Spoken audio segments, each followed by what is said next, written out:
Well, this is awkward. You knew this day was coming. Every male spotted hyena does, but knowing doesn't make it less weird to be standing at the edge of the only territory you've ever known with nothing but the smell of your old clan fading behind you. No dramatic fight, no formal exile.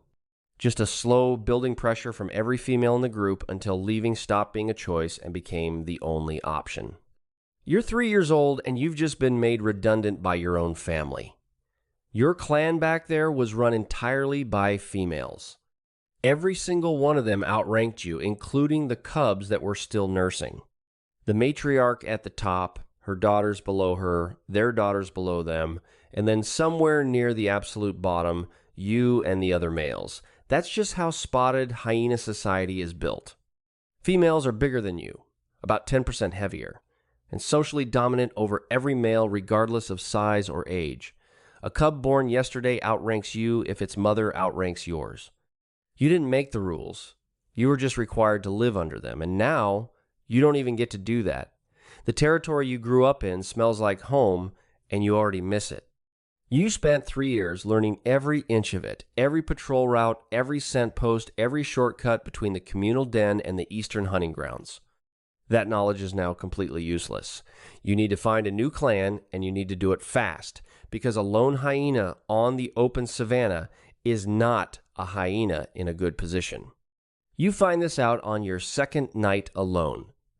A male lion picks up your trail around midnight, and without 50 clan members to call in, you have exactly one option, which is to run, which you do, flat out across the plain, for almost 2 kilometers before he decides you're not worth the effort and peels off.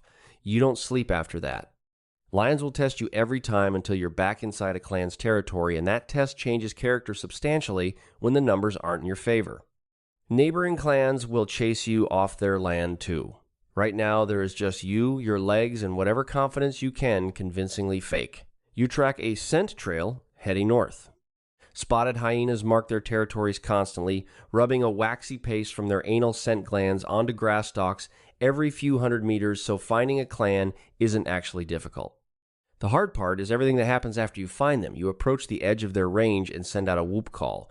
It carries almost 2 miles in every direction, subtle as a foghorn. Every hyena within range now knows exactly where you are and that you are absolutely not from here. You wait, 3 of them appear over the ridge to check you out. The greeting ceremony is not optional. You already know the moves. You roll onto your back, expose your belly, present your neck, and make yourself as physically small as a 60-kilo predator can get while 3 strangers decide what to do with you. Any confidence right now would end very badly. You are the lowest ranking animal in this entire clan.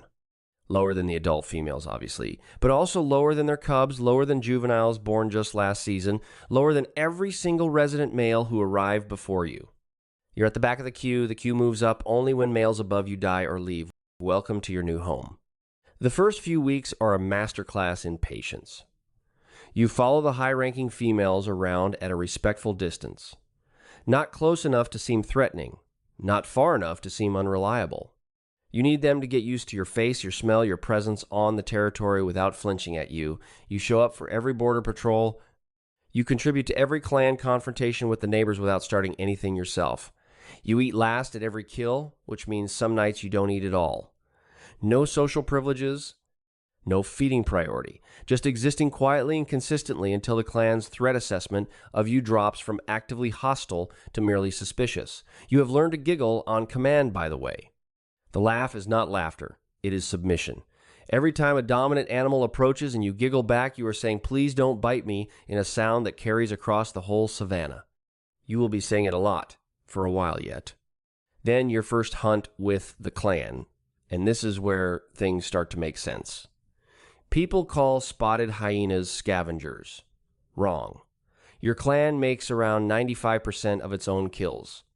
Your jaws are generating one of the highest bite forces of any land predator alive, strong enough to crack through leg bones that lions and leopards abandon as impossible. That is not a scavenger jaw.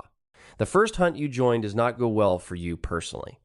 You misread the angle, break formation for half a second, and the wildebeest you are tracking changes direction straight through the gap you just created. The female to your left gives you a look that communicates more information than most conversations. Noted. Second hunt, you stay in formation. You read the cut. You do your job.